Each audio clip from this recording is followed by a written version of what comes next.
Hello and welcome to Brand X Reviews, and Merry Christmas to everybody who's watching this video shortly after I've posted it. This was one item that I got as a Christmas gift and I'm really chuffed with it, to be honest. I was always a fan of Beverly Hills Cop as a kid. I was about 3 when the film came out, but as I grew up it was one that was always on TV, and I saw it at quite an early age. I was probably about 8 years old, to be fair.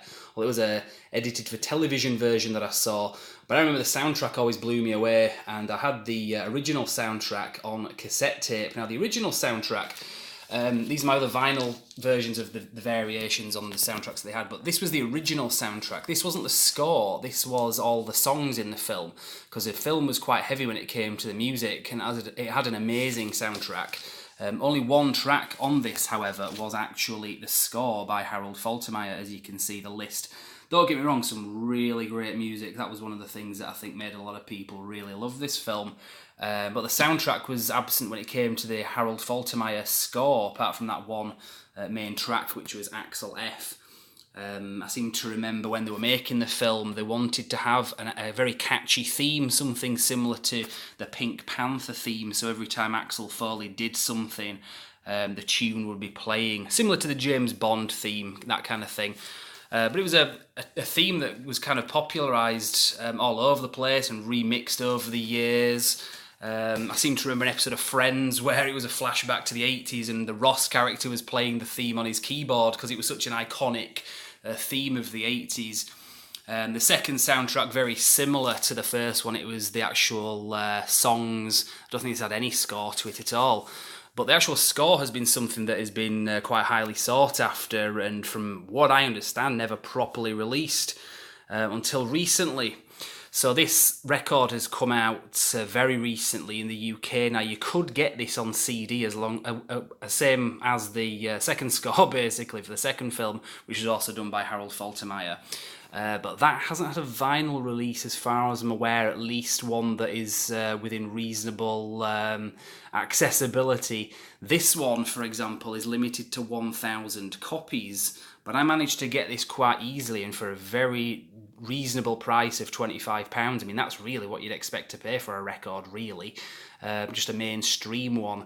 So to get this for that price, I'm kind of wondering whether or not the value of this thing will go up in time. That isn't why I bought it. I just bought it because I wanted it, but it would be nice if it does go up in value. So let's have a look at the tracks just to start with anyway. Now, one thing I will say, having just played this, if you've seen the film, you know exactly what the score is, but when you actually listen to it, you might not have realised how much of the Axel F theme is pretty much in almost, well, you can see here anyway, if it's got this asterisk next to it, how many of the tracks have got that featured. You can see there's quite a fair few there. So get used to hearing that if you're going to listen to this soundtrack. But it's all good. I'm not saying that as a negative in any way. So just a bit more information there anyway. But as you can see here, this was released on CD previously, as it says here.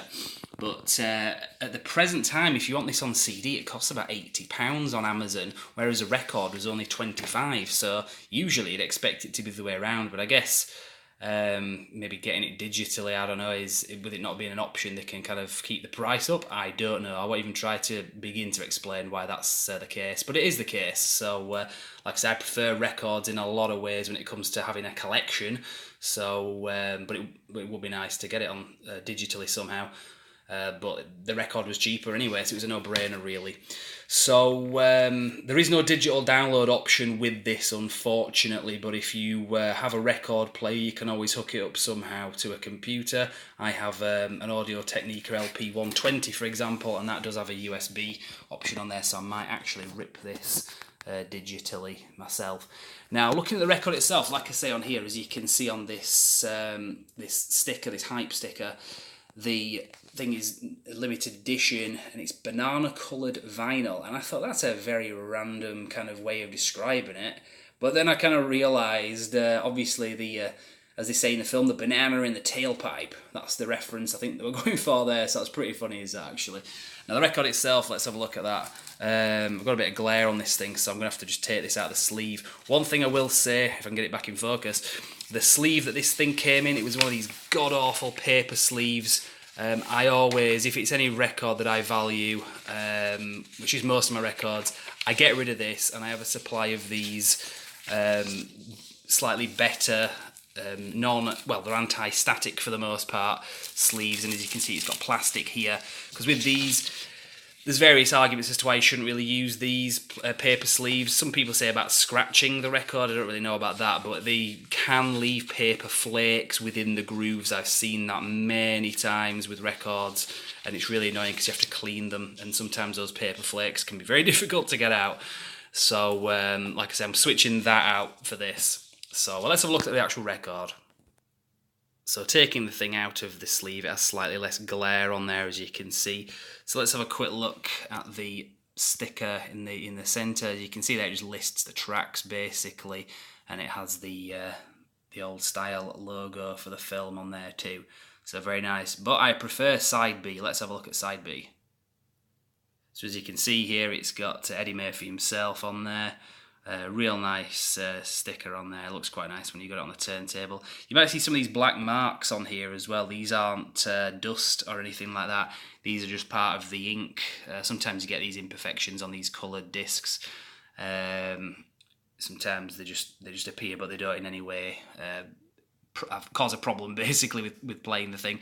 Now the audio on this was really nice as well, having just played it now. Really good quality. If you've got a decent turntable and decent speakers, it's going to be a no-brainer. It's going to be decent quality, obviously. So there you go. Not much else to say about this, but really good soundtrack. If you haven't checked this out, you can, like I say, get the other soundtracks pretty damn easily and pretty cheap. There were many of these going around back in the day, so if you want to pick these up, you certainly can do. But if you do want to have this in your collection as well, I'd suggest maybe hurrying up, because this thing could go up in price. Then again, they might do like a full-on issue where there's more than just 1,000 copies going. But there you go, that's my review. I will leave it there, and like I say, I hope you all had a Merry Christmas. I certainly did, getting this as one of my gifts. So for now, I'll leave it there and say thank you very much for watching.